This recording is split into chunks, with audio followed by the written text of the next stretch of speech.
उस बूढ़े बरगद की छाँव याद है मुझे, कोयल की कूह और कौए की काँव याद है मुझे। माना कि बड़े बड़े सपने पूरे करते हैं ये शहर, पर छोटी छोटी खुशियाँ एक साथ मनाता मेरा गाँव याद है मुझे। और भी कह दूं तुमसे, हमेशा आगे खुद से, बड़ी दूर। अब जैसे ही हमारे कानों को ये शब्द गांव सुनाई देता है, हम विजुअलाइज करने लग जाते हैं वही पुराने मकान, सुख सुविधाओं का अभाव। पर जो हम भूल जाते हैं वो है यहाँ का अपनापन, हंसी ठिठोली और बहुत सारा सुकून।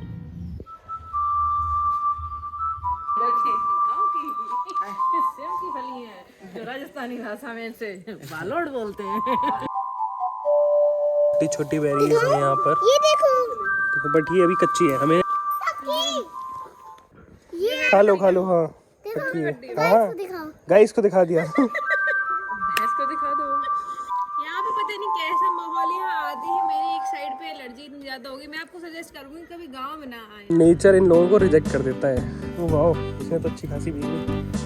अब इसके हाथ से चोरी करनी पड़ेगी। ये खट्टी मीठी घास कितनी बड़ी बड़ी हो रखी है। तो चरने के लिए भी गाय थी नहीं ना यहाँ पे, अब आई है। पूछो की तो हल्दी, क्या बोला तूने? पूछो की तो हल्दी, पूछो की तो हल्दी। छी मैं ब्लॉग बना ही नहीं सकता हूँ। एक्चुअली ना ये जो घास है ये खट्टी मीठी टाइप की होती है। मैं आपको दिखाऊंगी इसको कैसे खाना है। हमें तो पता ही नहीं था। ये देखो गैया। और इसी तरह से पुड़िया खाने का रिवाज शुरू हुआ था। चाची ने बताया था कि वो जो पहली बार गांव आई थी तो उन्हें खीर खिलाई गई। तो आपकी क्या टिप्पणी रहेगी इस पर? चाची को खीर इसलिए खिलाई गई थी कि भाई नई बहू आई है, परंपरा है, मीठा खिलाएंगे तो मीठा बोलेगी। तो वो खीर में पता नहीं नमक की थी या क्या थी, तो इतना मीठा बोलती है कि बस काँव काँव ये स्थिति है भाई। हमारे आज तक कोई डिसीजन गलत नहीं है, जिंदगी का एक ही डिसीजन नहीं। तारीफ करने का तरीका थोड़ा कैजुअल था। हो गए 20-25 साल सिल्वर जुबली और वो आपको जना ही नहीं 20-25 साल हो जाते हैं। तो वो किटी पार्टी में गई थी, सारी औरतें 5-7 थी। तो वो कह रही थी अपने पति को सब लोग आई लव यू बोलो, तो क्या रिएक्शन मिलता है। तो पहले ने किया, फोन किया, उसने उसको बोला आई लव यू। तो पहले बोला आई लव यू। बोले पागल तो नहीं हो गई क्या, मेरी तबीयत ठीक है। मुर्गा बनो।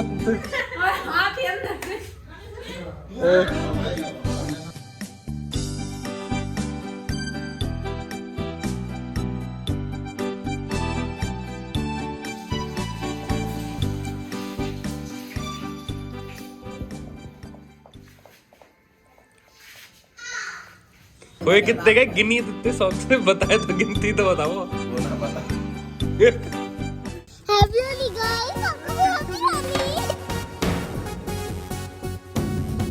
होरी खेले रघुबीरा, आपको भी होरी खेले रघुबीरा। हमारे गांव की होली शहरों के मुकाबले थोड़ी अलग होती है। सबसे पहले सुबह होलिका माँ से आग लाते हैं और उसके बाद ही रंग खेलना शुरू होता है। इस आग पर फिर पानी गर्म किया जाता है। ऐसी मान्यता है कि इस गर्म पानी से नहाओ तो आपको कोई रोग नहीं लगेगा।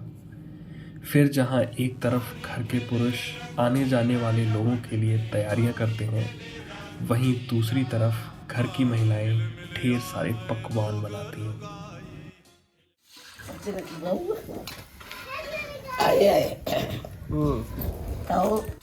बापा ठाड़ी हुई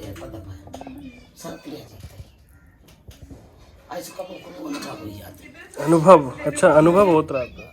फिर आता है वो समय जिसका सबको बेसब्री से इंतज़ार होता है, आखत डालने का समय। लगभग 12 बजे सारा गांव होलिका माँ के पास इकट्ठा होता है और फिर सभी लोक गीत गाते हुए होलिका माँ की परिक्रमा करते हैं और आखत डालते हैं।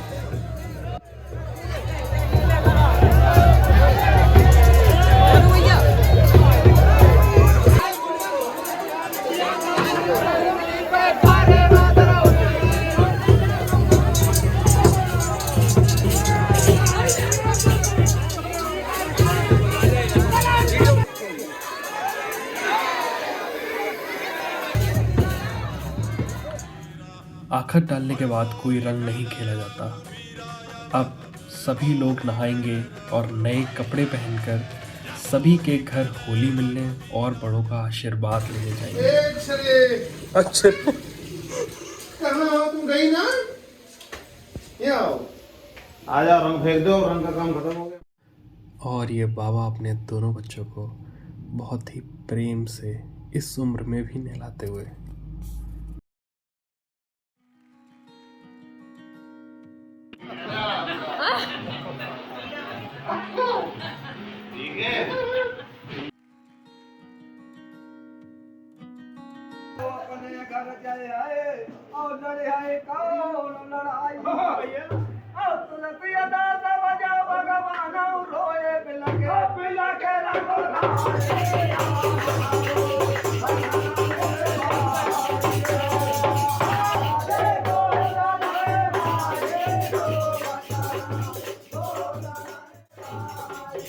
ये परंपरा भी अब समय के साथ लुप्त होती जाती है।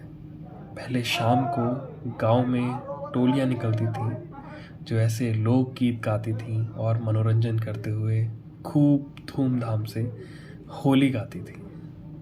लेकिन अब यह धीरे धीरे समय के साथ खत्म होता जा रहा है।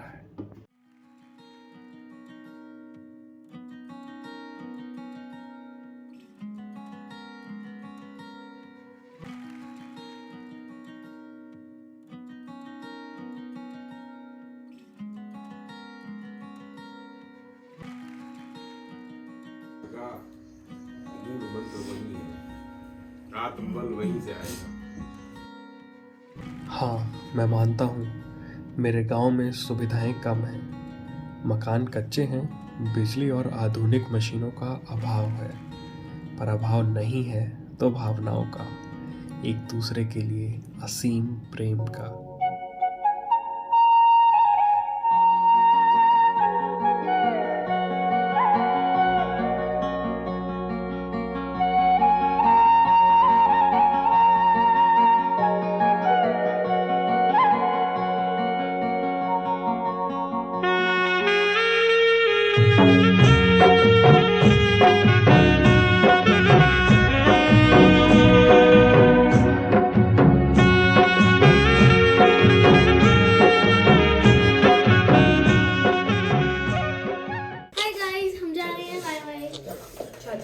कैप्चर कर लिया। नहीं नहीं नहीं, आप रखो।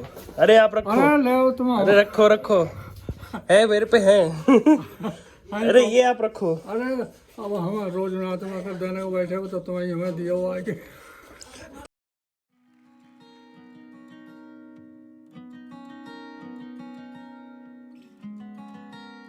मिट्टी का प्यार याद आएगा मुझे, बूढ़े हाथों का दुलार याद आएगा मुझे। माना कि चंद मुश्किलों भरा यहाँ जीवन, फिर भी मेरा ये गांव याद आएगा मुझे। जिंदगी ये 4 दिन की दूरी तक ही है बसी, रोना आया एक में तो दूजे में छिपी हंसी। जिंदगी ये 4 दिन की दूरी तक ही है बसी, चल रहा है चलने से ही लय बनी। जिंदगी